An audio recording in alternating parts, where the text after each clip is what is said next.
د ناټو کومه لار چې د پاکستان او افغانستان ترمنځ وه دغه ختمه شوه. د دې کې امریکا ته ډېره ګټه ورغله. هغه په سیاسي لحاظ تاسې به په کراتو مراتو د ناټو د حساب د قواو د عسکرو شکایتونه اورېدلي چې کوم مواد دوی ته رالېږل کېږي هغه په اعلی کیفیت افغانستان ته نه رارسېږي، یعنې په لاره کې پټېږي، غلاوې کېږي، بدلېږي.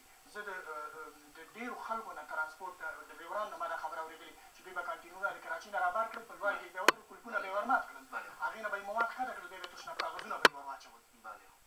یعنې هغه اصلي مواد به چې وو لپټاپ و کمپیوټر غذایي مواد هغه به دوی ښکته کړل او هغه به یې په تور ډول باندې په بازار کې خرڅول. نو اوس د امریکا لپاره دغه شي نه بېغمه شول.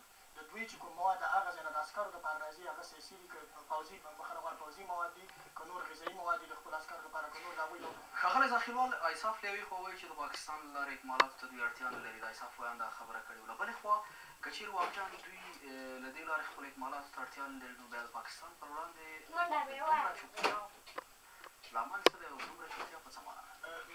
دوه برخې دي. د دوی یو طرف ته خبره سمه ده، دوی د پاکستان ته د نظامي موادو په راوړلو کې اړتیا لري ځکه چې هغوی لپاره دوی د مناس د تیرو میدان استعمالوي او لکه سلاوې شوي یا دغه شوي. یو د غذایي موادو راوړل چې هغه د تیرو له ډېر زیات قیمت تمامېږي او د مخکې وویل چې د 15,000 کیلومتره لارې نه راوړل د غذایي مواد هغوی د ډېر څلور چنده قیمته تمامېږي د پاکستان په نسبت باندې.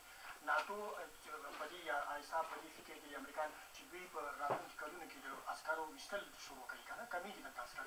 نو دوی دومره غذایي مواد ته اړتیا نه لري چې دا اوس را روان دي. نو څه به وشي دوی یوازې باید اکتفا په نظامي بالاخره خو اړتیا پیدا کېږي. که چېرې اړتیا پیدا شي بیا هم دا خبره تاسو ته تکراروم په مناسبه اډه تاسو یاده کړه چې د ناټو د شتون پر وړاندې هلته هم یو شمېر مظاهرې وشي چې باید ناټو دې له دې اډې نه هم وځي. نو هلته هم دوی پر مخ لاره بندي وو. شمالي کې هم د دوی په وینا چې لږ زیات ځای بیا هم تکراروم بالاخره د دوی بدیل به څه وي؟ کومه لاره به دوی ته د اکمالاتو په برخه کې پیدا شي څو دوی وکړی چې په اسانه په راتلونکي کې څو دغه اړتیاوې څومره چې دوی پوره کېږي باید هماغومره دوی ته راورسېږي.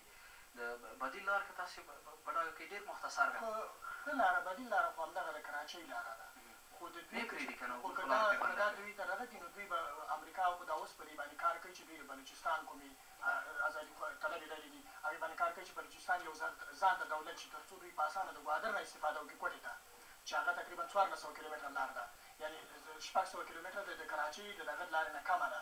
نو دوی به بلوچستان د یو ذات دولت شي په امریکا به اکتفا وکړي دوی به په اسانۍ سره وکړو شي ګوادر نه به استفاده وکړي. ښاغلی زاخېلوال په لنډ ډول د وروستۍ پوښتنې په توګه چون وخت هم کم دی پاکستان له یوې خوا د ناټو د اکمالاتو پر وړاندې لار بندوي له بلې خوا د افغانستان ایران او پاکستان ترمنځ د مشرانو د ګډې غونډې کوربتوب پر غاړه اخلي.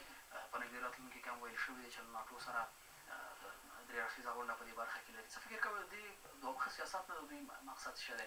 مختصر ځواب که راکړئ چې وخت د دې سیاست سره چې دا دومخي د دوی دا غواړي چې خپل هغه بېرته هغه خپله غلطي جبران کړي کومه غلطي چې دوی په بون کې کړې ده نه ګډون او غواړي چې بېرته خلکو ته وښایي چې نه مونږ چې تاسې کوم دا ټول په مونږ تړلي مونږ داسې نه یو خو دا ډېر ناوخته دی اوس.